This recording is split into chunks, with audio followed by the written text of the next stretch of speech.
Bem-vindos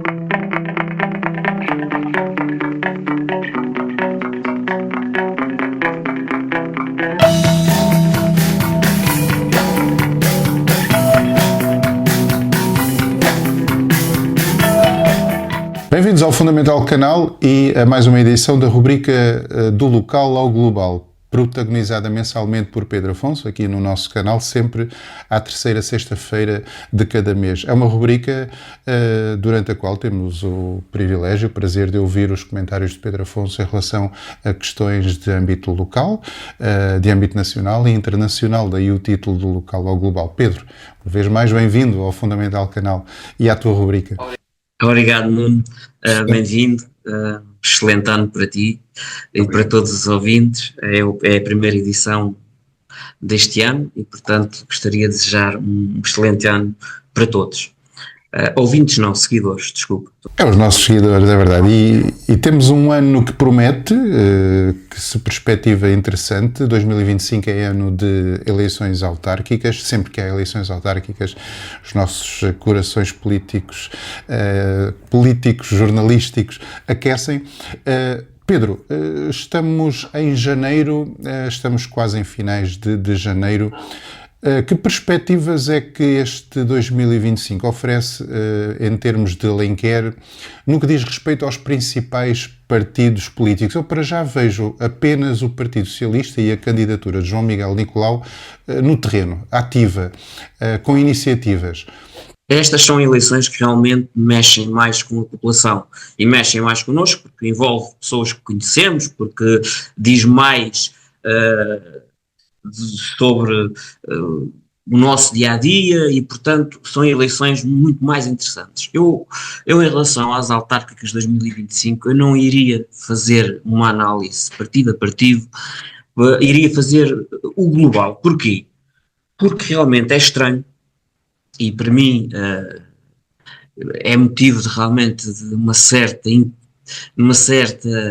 curiosidade, a razão, porque neste momento, precisamente aquilo que tu disseste, só o PS é que tem candidato apresentado. Estamos a 8 meses das eleições autárquicas, a menos ter que entregar a documentação no tribunal, porque costuma ser no início de agosto. Estamos num fim de ciclo, portanto, o presidente Pedro Folgado não se pode candidatar mais. Nos outros fins de ciclo que existiram, os candidatos foram apresentados, os candidatos da oposição e principalmente das principais forças da oposição foram apresentadas sempre com muito tempo de antecedência. Quando digo muito tempo de antecedência, digo ali à volta de um ano, entre os 10 meses e um ano. Desta vez, realmente, curiosamente, não temos nenhum candidato dos partidos da oposição apresentado neste momento e está o PS no terreno a fazer atividades, nomeadamente agora uma próxima atividade que vai fazer com ouvir a população na Suma, agora no início de fevereiro. E portanto eu acho que os partidos da oposição realmente devem refletir, porque a velha tática de aparecer 6 meses antes e pensar que se ganha alguma coisa já está provado e já está mais que visto que não se ganha nada. E, portanto, acho que era tempo realmente de dar, em bom português, darem corda aos sapatos e aparecerem, começarem a trabalhar e irem para o terreno. E realmente eu estou realmente muito expectante porque, e curioso, como eu disse, porque não é normal isto estar a acontecer. Já eram para estar no terreno e a trabalhar. No caso do PSD, Pedro, a Comissão Política foi reinstalada, houve eleições a 7 de dezembro, estamos a 24 de janeiro. Não era já tempo suficiente de haver uma definição em relação ao projeto do maior partido da oposição em Alenquer? Era mais tempo do que suficiente.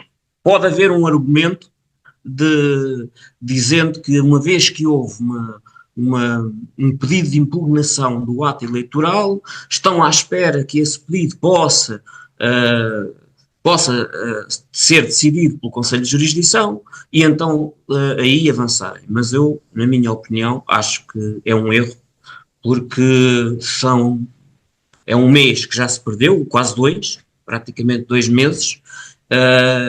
Se isso estiver a acontecer, acho que o PSD deveria estar já com o seu candidato apresentado e depois então até podia ter primeiro o candidato apresentado e depois negociar as alianças que pudesse existir, e não o contrário. E por isso acho que é tempo que é precioso que o PSD está a perder.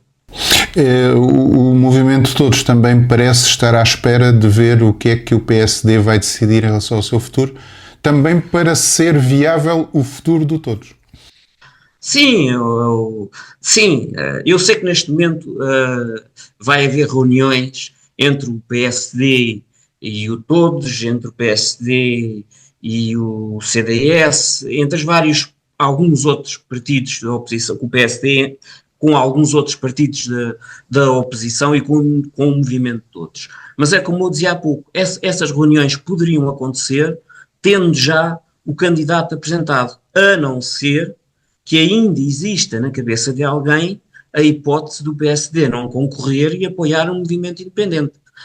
Por aí faz sentido o PSD não ter apresentado ainda o candidato, coisa que eu não acredito. Ainda por cima, havendo pelo menos um candidato disponível, António Franco estará disponível para ser candidato, assim tenha o apoio da estrutura conselhia liderada por Cristina Inácio. Sim, mas para mim os timings estão todos a escorrer, estão todos a passar tempo. Mas sim, há uma pessoa disponível para ser candidata, segundo parece. Esta semana ficámos a conhecer também algumas declarações do Presidente da Junta de Freguesia do Carregado, a um órgão de comunicação social da região. Com certeza que as leste, Pedro, como eu. Que comentário é que te merece estas declarações do autarca? O Sr. Presidente da Junta do Carregado deu uma entrevista a um jornal da região. É o jornal do Mirante, podemos dizer. Um Mirante, sim, podemos dizer, ou Mirante. Entre outras coisas, disse que se fosse para a Câmara despedia metade das pessoas, e foi essa frase que realmente que o jornalista também soube tirar da entrevista, e é essa afirmação que tem causado maior polémica. Eu acho que pessoas com responsabilidades políticas têm que ter um pouco de cuidado. Realmente foi de certeza que isto era um termo exagerado que ele estava a dizer. Primeiro, porque na função pública nós não podemos despedir assim as pessoas. Ou seja, até se pode, mas o processo que leva ao despedimento é tão burocrático, é tão demorado, que é quase impossível despedir uma pessoa na função pública. Depois, porque a Câmara Municipal de Alenquer, e honra e seja feita, pode ter maus funcionários, como todas as instituições, mas também tem muito bons funcionários. E, portanto, há que respeitar. Obviamente que foi um exagero, acho que foi um erro o Presidente da Junta e recandidato, sim, já foi apresentado como recandidato à Junta de Freguesia pelo Partido Socialista, dizer isso, até porque ele realmente devia estar concentrado, era na freguesia do Carregado, que tanta necessidade tem, tantas carências tem, e não em fazer esse tipo de comentários, porque acho que os funcionários da Câmara, e eu vi algumas reações de funcionários da Câmara nas redes sociais sentidas, porque realmente não se pode, quando se faz esse tipo de afirmações, não se convém separar o trigo do joio, e isso não foi feito, e acho que foi uma infelicidade realmente que o Presidente da Junta teve nesta entrevista, e pronto, e paga-se caro. E para quem é morador no Carregado como eu há 34 anos, e depois de ter presidentes como Arsénio de Carvalho ou José Manuel Mendes, de facto este senhor perdeu uma bela oportunidade de estar calado. Sim, sem dúvida. Em relação ao carregado, eu gostava também, já agora, de fazer uma referência. A Infraestruturas de Portugal apresentou o orçamento para 2025, mais uma vez não contempla a variante ao carregado. A variante ao carregado é uma obra que há tantos anos reclamada e merecidamente reclamada pela população do carregado, porque realmente, principalmente o trânsito de pesados, passar por dentro do carregado é um incómodo, uma poluição brutal. Não está contemplado no orçamento da IP. Aqui o que eu queria referir era que em ano de autárquicas, eu sei que todos os partidos, pois nós vamos ver, sem exceção, todos vão prometer a variante ao carregado. Nós vamos ver isso. Como tem acontecido nos outros atos eleitorais. Infelizmente, nunca essa variante se fez. Por vezes escuda-se no governo e nas infraestruturas de Portugal. Seja que governo for, seja que... É verdade que as infraestruturas de Portugal é que deviam fazer. Mas se as infraestruturas de Portugal não fazem, nós estamos perante a freguesia que mais contribui em termos monetários para os cofres da Câmara Municipal. Não ficava mal à Câmara assumir essa obra. E continuando a fazer pressão ao Governo e à IP para depois darem uma ajuda, mas a Câmara assumir de uma vez por todas que essa obra é fundamental para o carregado e ser ela própria a assumir e a avançar. Tem capacidade financeira para isso, Pedro? Eu acho que tem, porque isso é uma obra que é uma obra grande, mas há ajudas para esse tipo de obras. Quando eu vejo câmaras como a Ruda dos Vinhos, que fazem variantes de cerca de 4 km, Alenquer com certeza que tem uma estrutura financeira maior que a Câmara da Ruda dos Vinhos. Se a Câmara da Ruda dos Vinhos foi capaz de fazer a nova variante à Ruda dos Vinhos, porquê que Alenquer não é capaz de fazer uma variante ao carregado? Claro que é. Entretanto, Pedro, tivemos obras nos centros de saúde do Concelho de Alenquer. Merece comentário? Dizer uma palavra, e isto não é um programa que não deve ser só críticas, temos que falar sobre a realidade, e apesar de virem tarde, porque eram também duas obras, uma de raiz, outra uma remodelação, obras que eram pedidas há muito tempo e que faziam muita falta ao Alto Concelho. Estou a falar do novo Centro de Saúde da Brigada. Há quantos anos aquele terreno está ali parado à espera que o novo Centro de Saúde nasça, e finalmente está a nascer agora. Portanto, congratular-me com isso. E a remodelação que houve, a mudança de lugar e remodelação que houve do Centro de Saúde de Alhalve. Essa praticamente já está pronta. O Centro de Saúde de Alhalve praticamente já está pronto. O Centro de Saúde da Brigada começou a construção agora, há de estar pronto, possivelmente perto das eleições autárquicas. É mais uma inauguração que vai ser feita. Agora, obviamente que é muito importante, e isso acho que era fundamental, termos estas infraestruturas. Falta o mais importante, que é os médicos. Ainda não temos médicos de família em Alhalve, na Brigada também penso que não, e aí a Câmara já não tem muito a ver. Poderá eventualmente fazer algumas ações para tentar cativar médicos a virem para o Concelho, mas a responsabilidade principal é do Governo. Mas esperemos realmente que consigamos ter médico de família. Eu, nesta questão da saúde, eu tenho dito muitas vezes que estamos piores. Eu já tenho quase 50 anos, quase 50 anos. Lembro-me bem de, em miúdo, ir ao posto médico a Alhalve e ter médico de família. E todos tínhamos médico de família. A saúde tem vindo a degradar-se. O orçamento para a saúde a nível nacional em meia dúzia de anos duplicou. Este ano duplica o valor que havia em 2014, penso eu, e a saúde não está melhor. Parece-me sobretudo uma questão de incapacidade de segurar os ativos humanos, os médicos, os enfermeiros, que se sentem invariavelmente tentados ou pelo privado ou pelo estrangeiro. Sim, é um caso que depois também há os números clausos para a entrada nas universidades, para os cursos de saúde, mas é algo que eu acho que, juntamente com a justiça, os principais partidos que têm poder e que têm tido poder em Portugal, falo do PSD e do PS, deviam se sentar e deviam achar um modelo que realmente se desenvolvesse, quer a nível de justiça, quer a nível de saúde. Quem quer que fosse que estivesse no governo, era aquele modelo que era para seguir. E lamento que isso não aconteça por politiquices, e eu só tenho que lamentar. Realmente nós vamos ficar com infraestruturas muito boas, e depois não temos médicos. Isso é que é o pior.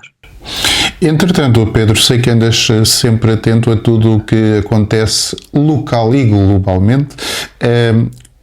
Viste com certeza, leste com certeza a entrevista de Pedro Nuno Santos ao Expresso. O que é que te pareceu? Antes disso, ainda a nível local, eu gostava só de fazer aqui uma observação.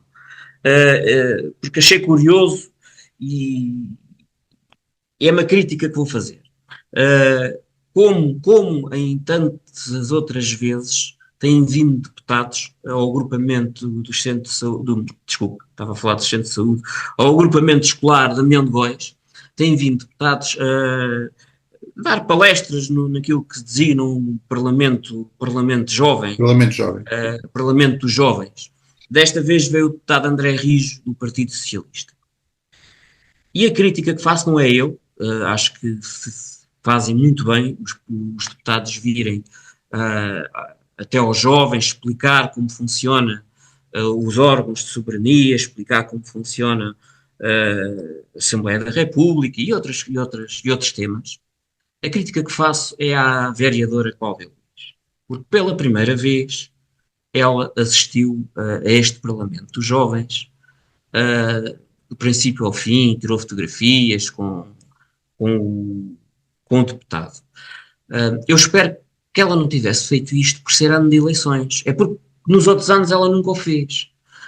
E faz isto este ano com ela, enquanto vereadora da Educação, tem que ser independente. Ou nos outros anos, se estivesse sempre presente nos outros anos, eu não estava a fazer aqui esta crítica. Tendo em conta a data em que a vereadora entrou para a função de vereadora, terá falhado, portanto, o ano passado, será? Sim, o ano passado. E até se calhar com próprios, o ano passado e há dois sim, portanto, terá falhado. Acho que é por ser o ano eleitoral, porque diz-se que possivelmente a vereadora será a número 3 da lista do PS, que ainda não foi apresentada, seguida mas vamos fazer essa aposta, seguida de Paulo Matias, que será o número 2, portanto vamos ver se acertamos ou não neste trio do PS, nos 3 primeiros nomes, e portanto acho que não lhe ficou bem, ou tinha sido coerente, ou em ano de eleições não se tinha metido também, como não se meteu o ano passado, em ano de eleições estar-se a meter, acho que não foi coerente, e acho que há aqui uma tentativa de aproveitamento eleitoral, com a vinda do deputado do PS à escola de Alenquer. Agora sim, desculpa. Em relação ao Pedro Nuno Santos, o Pedro Nuno Santos, o líder do PS, deu uma entrevista ao Expresso, que saiu hoje, nós estamos a gravar na sexta-feira, portanto saiu hoje, do qual diz que vai começar a partir de abril deste ano até abril do ano que vem, com os Estados Gerais, criar novamente ou refundar os Estados Gerais do Partido Socialista. Isto quer dizer, ou poderá querer dizer, porque diz que o partido tem que estar preparado para eleições. Ora, Se estes Estados Gerais vão funcionar de abril de 2025 a abril de 2026, isto é claramente o Partido Socialista a preparar-se para eleições em junho de 2026, que é quando pode existir eleições legislativas se não existirem neste primeiro semestre deste ano. Portanto, devemos, isto poderá querer dizer que vai haver chumbo no orçamento de 2026, em outubro, novembro, que os primeiros 6 meses outubro, novembro de 2025 para o orçamento de 2026, que nos primeiros 6 meses de 2026 vamos ter o país governado por duodécimos e assim que o novo Presidente da República puder, que é em junho, irá marcar eleições e o PS quer estar preparado, já começou os Estados Gerais, porque quer estar preparado para, em junho, ir a eleições. Mas, Pedro, o chumbo ou a aprovação de um orçamento não devia de ser algo que estaria sujeito à apreciação desse próprio orçamento, ou essas coisas projetam-se com antecedência? Independentemente de seja qual for o orçamento, já estamos a pensar em chumbá-lo. Isto é política isso pura, não é? Se for assim. Sim. Que mais passamos da cepa torta. Sim, é verdade. Ele não disse que não ia chumbar, mas deu a entender, e a estratégia que está montada é toda nesse sentido, neste momento, a estratégia do PS vai toda nesse sentido. Chumbar uma coisa sem se conhecer é como tu disseste, é politiquice. Na pior acessão da palavra. Alguns dos nossos políticos, e estou a falar de forma... É pensar nos interesses, e aí eu critico, seja o PS, seja o PSD, seja quem for, é pensar em primeiro lugar nos interesses partidários e não nos interesses do país. E isso deixa-me triste. Alguns dos nossos políticos, e estou a falar de forma transversal da esquerda à direita, sou assumidamente apartidário, fazia-lhes falta umas férias de trabalho nos países nórdicos, aprender qualquer coisa em termos de postura, de qualidade de vida, de saber estar, de interesse, de salvaguarda dos interesses das pessoas, não é? Tínhamos tanto a aprender por esses lados. Tínhamos tanto. Entretanto, o atual governo de Luís Montenegro chegou a acordo com os sapadores bombeiros 22 anos depois de não conseguir este acordo. Era também, sim, era uma palavra de apreço esse acordo. Há 22 anos não existia esse acordo com os bombeiros sapadores. Recordemos que os bombeiros sapadores fizeram uma greve que não foi nada pacífica, nós vimos nas televisões, mas nessa altura o governo, e bem, recusou-se a negociar sobre essa coação. Agora chegou finalmente a acordo, 22 anos depois, e isso é um motivo que eu acho que devemos saudar. O governo tem feito esse acordo com várias corporações, tem estado a fazer acordos de atualização, principalmente atualização salarial e de prémios. Tem que ter cuidado com uma parte da despesa. Ele vai fazendo, é porque há margem para isso, mas temos de ter cuidado, até porque a despesa com a segurança vai ter que aumentar, e temos de ter muito cuidado com os déficits, vezes não aparecem novamente os déficits, vezes continuamos com excedentes para continuar a abater a dívida pública portuguesa, que ainda continua a ser muito alta. E por falar em termos que aumentar a nossa despesa com a segurança, isso remete-nos para a realidade global, com que terminamos esta rubrica deste mês de janeiro. Donald Trump tomou posse agora na passada segunda-feira, no dia 20. Oh, Nuno, antes disso, desculpa, eu gostava só de dar aqui uma chega, uma chega ao chega. Tivemos esta semana o deputado Miguel Arruda, que o homem das malas, alegadamente furtou malas nos aeroportos da Terceira, nos Açores e aqui no Humberto Delgado, em Lisboa, e depois vendia o produto desse roubo numa página internet vintage em que vendia o produto desse roubo. Isto só tem interesse de nós falarmos por acontecer num deputado do Chega, que está sempre, o Chega que a toda a hora apela contra a corrupção, exatamente, contra a corrupção, agora viu-se a braços no seu seio com um problema de segurança, eu não vou dizer de indisciplina, mas de um problema criminal, porque isto é um crime, um problema criminal que pode estar sujeito a mais de 5 anos de prisão, se provar os factos. E, portanto, não deixa de ser curioso o Chega estar com este imbróglio entre mãos. O deputado, entretanto, já se desvinculou do Chega, passou para deputado não inscrito, mas continua a dizer que defende e perfila a ideologia do Chega. E, portanto, deputado este, é verdade. É interessante referir que este deputado vem do Partido Socialista.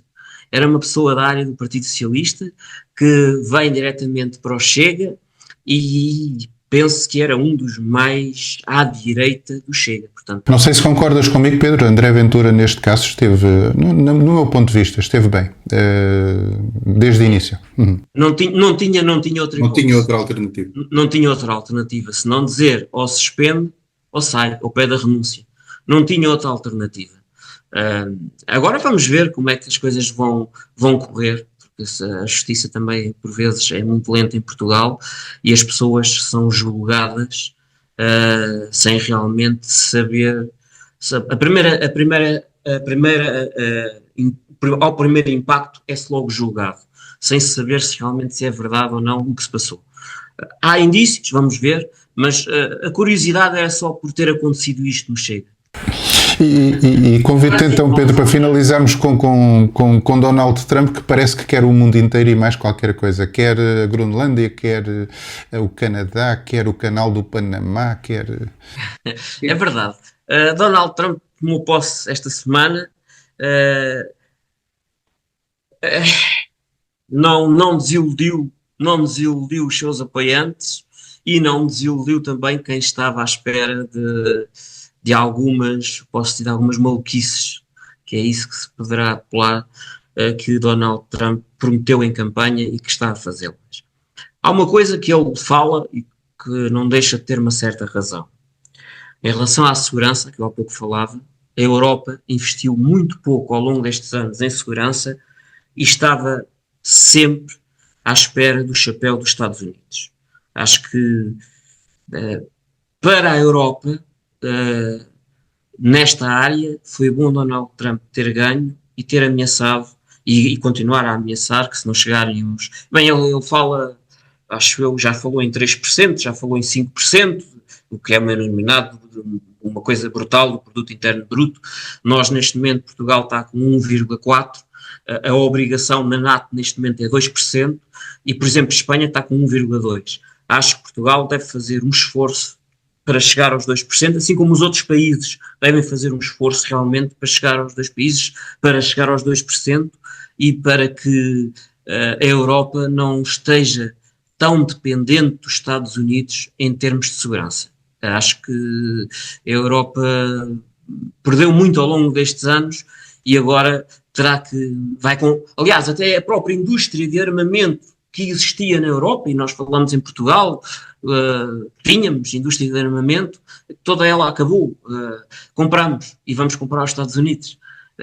E aí o Donald Trump esfrega as mãos de contente. Ele é um negociador, ele é um negociante, ele vê as coisas como o que é que eu ganho? Eu dou-te qualquer coisa, mas o que é que eu ganho em troca?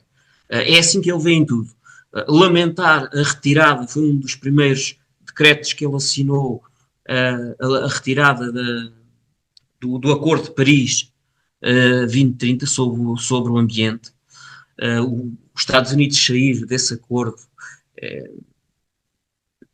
de lamentar, porque, aliás, ele diz que vai voltar ao carvão e vai voltar ele até teve um termo engraçado na tomada de posse, que é: vamos começar a perfurar outra vez, ou seja, outra vez ao petróleo, porque temos muitas jazidas de petróleo.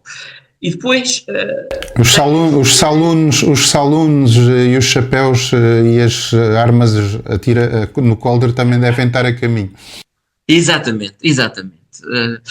E depois tem esta ideia também megalómana que a Groenlândia, que é um espaço autónomo da Dinamarca, tem uma grande autonomia, mas é da Dinamarca, há muitos anos. Ele acha que deve ficar para os Estados Unidos, porque a Groenlândia tem riquezas no subsolo muito grandes, e ele lá está. Os Estados Unidos ganham muito com isso. Ora, temos que ter calma. Em primeiro lugar, acho que devia haver um referendo aos habitantes da Groenlândia, que há muito querem a independência, e portanto são eles que devem decidir o seu futuro. São cerca de, acho eu, de 50 mil. Agora os Estados Unidos não têm nada que querer a Groenlândia. Agora quer a Groenlândia por carga d'água, quer a Groenlândia sempre foi da Dinamarca. E também quer o Canadá. Sim, quer que o Canadá seja um Estado dos Estados Unidos, porque tem um grande déficit comercial em relação ao Canadá, e portanto compra muito mais ao Canadá do que vende, e agora vai aplicar tarifas tão altas, segundo Donald Trump, vai aplicar tarifas alfandegárias tão altas que o Canadá vai deixar de vender, e portanto é muito melhor o Canadá transformar-se num Estado dos Estados Unidos, e assim vivem todos muito melhores. Eu não sei onde é que Donald Trump está com a cabeça, mas realmente, assim como no Canal do Panamá, o Canal do Panamá foi construído pelos Estados Unidos. Os Estados Unidos exploraram o Canal do Panamá há alguns anos e depois passaram para o Panamá. Agora Trump diz que paga mais de direitos de passagem do que a China, e por isso quer o Canal do Panamá de volta. É mais uma das pseudo-loucuras de Trump, assim como mudar o nome do Golfo do México como Golfo da América. Já disse que vai se chamar o Golfo da América e não o Golfo do México. Isto tudo é pior do que há 4 anos, porque Donald Trump tem a maioria nos outros 2 órgãos, no Senado e na Câmara dos Representantes. Portanto, os republicanos estão com maioria. Há 4 anos isso não acontecia. Os democratas tinham maioria, não sei se era no Senado, se era na Câmara dos Representantes, penso que era no Senado, e isso dava realmente para travar muito das loucuras de Donald Trump. Neste momento, Donald Trump tem a maioria, é uma nova... Estamos sob uma nova situação a nível mundial. Vamos ver como é que a Europa vai lidar. A Europa, realmente, isto pode ser bom para a Europa realmente apostar mais em si própria e não estar dependente de outros. Penso que vai haver aqui uma guerra comercial com a China grande, mas ele aumentou, foi um dos decretos também que assinou, aumentou em 10% as tarifas alfandegárias dos produtos chineses. Até aí a China se porta bem, não é nada daquilo que ele dizia que ia aumentar 100%, aumentou 10%. Fala da faixa de Gaza, que é um terreno muito bom para turismo. Logo aí vê-se a pessoa e que a pessoa pensa, né? Porque tem praias excelentes, poderá vir a ter praias excelentes, portanto não sei o que é que vai na cabeça em relação à faixa de Gaza, assim como em relação à guerra da Ucrânia. Também não sei, a Ucrânia vai estar numa posição complicada, porque a Europa sozinha penso que não consegue ajudar muito, ajuda alguma coisa, mas não consegue ajudar no fundamental, e os Estados Unidos, se não ajudar, a Ucrânia vai ter mesmo que ceder terreno à Rússia, e estou convencido que este ano realmente a guerra vai acabar, é o único ponto positivo, a guerra vai acabar na Ucrânia, mas com cedência de terra à Rússia, porque Donald Trump, se realmente cortar o abastecimento de armas à Ucrânia, a Ucrânia não tem hipótese de continuar esta guerra. E acrescento para terminar que este Donald Trump de que falamos foi eleito democraticamente pela maioria dos americanos que votaram, portanto é a imagem da maioria dos americanos, da maioria dos habitantes dos Estados Unidos da América. Foi do local ao global deste mês de janeiro, rubrica que publicamos aqui no nosso canal sempre à terceira sexta-feira de cada mês e que tem Pedro Afonso como protagonista, como comentador residente. No próximo mês de fevereiro, de novo na terceira sexta-feira, cá estaremos para mais uma edição. Pedro, muito obrigado pela tua presença. Obrigado, Nuno. Obrigado, eu. Obrigado.